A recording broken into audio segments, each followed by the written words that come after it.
কাদেরকে কঠিন পরীক্ষা করা হয় বালা মুসিবত দিয়ে, তখন বলা হয়েছে আল আম্বিয়া, নবীদেরকে। তারপরে বলা হয়েছে সুম্মাল আমসাল ফাল আমসাল। তারপরে মানের দিক থেকে নবীদের কাছাকাছি যারা, তাদেরকে এরকম বড় বিপদ আপদ দিয়ে পরীক্ষা করা হয়। তারপরের মানের লোকদেরকে এভাবে পরীক্ষা করা হয়।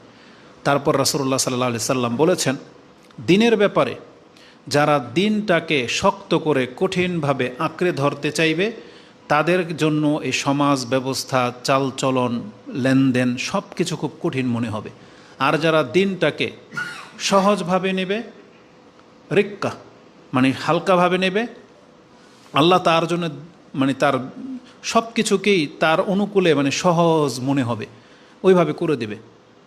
কেন এই কথাটা আপনাকে জানতে হবে, মানে আপনি দিনটাকে কিভাবে নিতে চাচ্ছেন, দিনদারিত্ব রূপে নাকি চলমান, নাম কেউ আসতে মুসলিম, নামাজও পড়ব, আবার আমি খেলাও দেখব, আমি ওয়াজ মাহফিলেও বসবো, জন্মদিনের পার্টিতেও যাব, আমরা দাড়িও রেখেছি, আবার আমাদের পরিবারের সদস্যদের বিয়ে শাদী অনুষ্ঠানে সেখানেও আমরা তাদের সাথে মিশে যাব। একদিন রঙে হোলি খেললাম, একদিনে কিছু হয় না, সমাজ রক্ষা করতে হয়, যেটা আমাদের সমাজের ম্যাক্সিমাম ইমানদার ব্যক্তিদের একটা বলি যে সমাজ রক্ষার্থে এগুলো করা লাগে।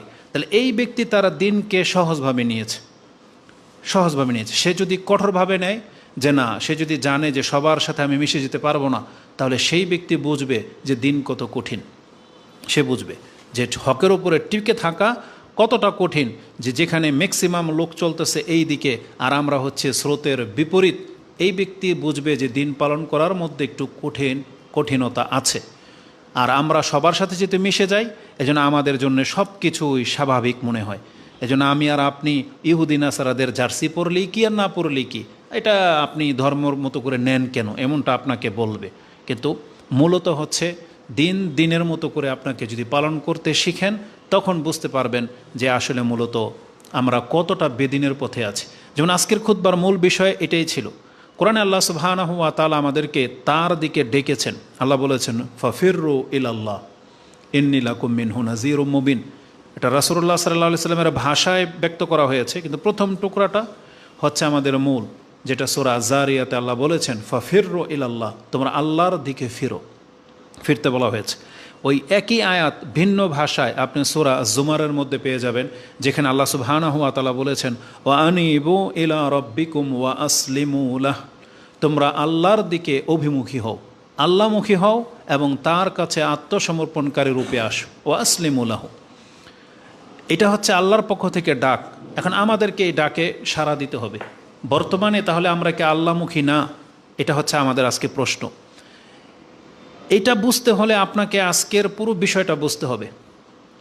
আমরা যারা এখানে আছি, এই বক্তব্য হবে তাদের জন্য যে নিজেকে দেখতে পাচ্ছে যে না, আমি পরিপূর্ণ পরহেজগার না, আমার দ্বারা অনেক ভুল ত্রুটি হয়ে যাচ্ছে, আমি ঠিকমতো আল্লাহর হক আদায় করতে পারতেছি না, নিঃসন্দেহে আমি ভুল পথে আছি।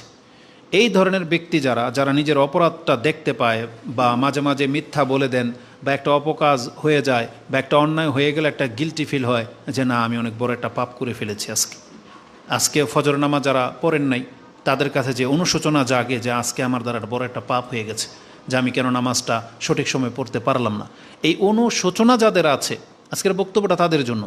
আর যাদের এই অনুভূতিই নেই, সে নামাজ না পড়লেও তার কাছে সামান্যতম অনুশোচনা জাগে না যে আমি বড় পাপী। যেই ব্যক্তি সিগারেট খাচ্ছে প্রকাশ্যে, তার এটা পাপ মনে হয় না। যেই ব্যক্তি জেনা করতেছে, তার কাছে এটা পাপ মনে হয় না। যেই ব্যক্তি, সবচেয়ে বড় কথা হচ্ছে বেনামাজি, তার কাছে কোনো পাপই না।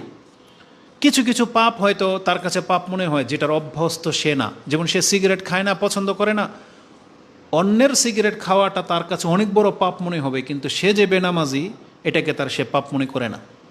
যেমন আমাদের সমাজের ভদ্রতা কি, যেই ব্যক্তি ভদ্র দেখবেন, সে অন্যকে দাঁড়িয়ে প্রস্রাব করা দেখলে ওর গা জ্বলে যাবে, ও মনে করবে এটা অভদ্র, এটা নোংরামি, বড় পাপ মনে করা হবে। কিন্তু এটা আসলে কিছুই না, বরং ও হচ্ছে তার চেয়ে বড় পাপী।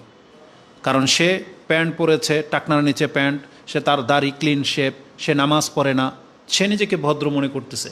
কিন্তু এই জন্য আমাদের দৃষ্টিভঙ্গির উপরে ভিত্তি করে আমাদের নেচার চালচলন হয়ে যাচ্ছে। আমাদেরকে এখন আগে মানতে হবে আমি আর আপনি কি আল্লাহমুখী কিনা।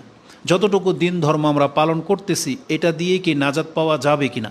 এখানে একটা ছোট্ট একটা প্রশ্ন আমি আমাকে নিজেকে এবং আপনাদেরকে করি। একটু দেখেন তো, ব্রেনকে একটু কাজে লাগান তো। আল্লাহ সুবহানাহু ওয়া তাআলা তিনি তো একজনই নাকি না? মানে আল্লাহ পৃথিবী সৃষ্টি করার আগের যেই ধ্যান ধারণা, যেই রূপরেখা, যেই নীতি আল্লাহর ছিল, দিন দিন কি সময়ের বিবর্তনের কারণে আল্লাহর নীতিমালা কি চেঞ্জ হয়েছে? মানুষের কিন্তু চেঞ্জ হয়। আল্লাহ সৃষ্টি আর স্রষ্টার মধ্যে একটা পার্থক্য আছে। যেমন আমাদের সৃষ্টির মধ্যে একঘেয়েমি চলে আসে, কোনো কিছুর উপর আমরা স্থির থাকি না, আমাদের সিদ্ধান্ত চেঞ্জ হয়। মানে আমাদের মূলনীতি কারো জন্য একরকম, কারো জন্য আরেক রকম চেঞ্জ হয়। কিন্তু আল্লাহ সুবহানাহু ওয়া তাআলা কোরআনের প্রায় আয়াতে বলেছেন, ওয়ালান তাজিদা লিসুন্নাতিল্লাহি তাবদীলা। আপনি আল্লাহর সুন্নতের ক্ষেত্রে কোনো রদবদল পাবেন না। এটা কোন নীতির ক্ষেত্রে? আল্লাহ বলেছেন আদম আলাইহিস সালাম নিজে যে যদি অপরাধ করে, এটা আমার কাছে যেমন অপরাধ, পৃথিবীর কিয়ামত পর্যন্ত যে কোনো মানুষ যদি অপরাধ করে এটা আমার কাছে অপরাধী। মানে আল্লাহ সুবহানাহু ওয়া তাআলা ওইটাকে অন্যের জন্য হালকা করে দেখবেন না, যে এটা আমার অমুক বান্দা ওই বাংলাদেশের মানে গরিব একটা লোক করেছে, থাক ওর অপরাধটা কম। যেমন এই নেচারটা আমি কেন বলবো আপনাকে, আজকে দেখা যায় আমরা যারা বাংলাদেশে আছি, দাড়ি রাখি বা প্যান্ট পরি বা পর্দা করে, ইউরোপিয়ান কোনো খ্রিস্টান যদি ইসলাম গ্রহণ করে, আপনি শুনেছেন যে একটা মেয়ে ইসলাম গ্রহণ করেছে কিন্তু আর পোশাক চেঞ্জ করে নাই, ও শুধু কি করেছে, টি শার্টের সাথে একটা স্কার্ফ পরেছে, শুধু স্কার্ফ পরেছে, চেহারা খোলা, টি শার্ট কিন্তু হাফাতা, আর জিন্সের প্যান্ট। আপনি কি মনে করেন আল্লাহ সুবহানাহু ওয়া তাআলা ওর ক্ষেত্রে বিচারটা হালকা নেবে, যেহেতু ইউরোপিয়ান মুসলিম সেই জন্য? বিষয়টা কেমন না? পর্দার ক্ষেত্রে আল্লাহ সুবহানাহু ওয়া তাআলা একটা সৌদি আরবের মহিলার বিচারটা যেভাবে নেবে, বাংলাদেশের মহিলারও সেইভাবে নেবে, ইউরোপিয়ান মহিলারও কিন্তু সেইভাবেই নেবে। কিন্তু ইউরোপিয়ান মহিলার যারা মুসলিম হইল, তাকে এই বিদ্যা বুদ্ধিটা শিক্ষা দেওয়া হয় নাই যে না, মুসলিম হইতে হইলে পরিপূর্ণ মুসলিম হইতে হবে। এইভাবে কিন্তু ইসলাম গ্রহণ করলে কিন্তু আল্লাহ মাফ করবে না। আল্লাহকে এইভাবে দেখবে যে ও তো নতুন মুসলিম হয়েছে, ঠিক আছে, ওর বেনামাজি হওয়াটা সহজ, এটা দেখবে আল্লাহ? এটা দেখবে না। মানে এটা হচ্ছে আল্লাহর নীতির খেলাফ। কিন্তু আজকে আমরা অধিকাংশ মানুষরা যারা সামান্য কিছু ধর্মকর্ম করি, আমরা মনে করি কি অন্যরা তো কিছুই করতেছে না, সেই তুলনায় তো আমি কিছু করতেছি, ভালো করতেছি, তাহলে আল্লাহকে আমাকে মাফ করবে না? ওই সামান্য যে আমার ত্রুটি হয়ে যায়, বন্ধু বান্ধবদের সাথে মিশে আমি উইস্কি খেয়ে ফেলি, আমি এক ওয়াক্ত দুই ওয়াক্ত নামাজ ছেড়ে দেই, একটা পার্টিতে যায়, অনেক সময় আমাদের দিনী ভাইয়েরা ভ্রমণ করতে যায়, 5 ওয়াক্ত নামাজই গায়েব ওই দিন, তো বলতেছে যে ওই একদিনের নামাজকে আল্লাহ মাফ করবে না? তার মানে বোঝা যাচ্ছে যে আমরা দিনটাকে খুব হালকাভাবে নিয়েছি। এটা হচ্ছে মূল বিষয়।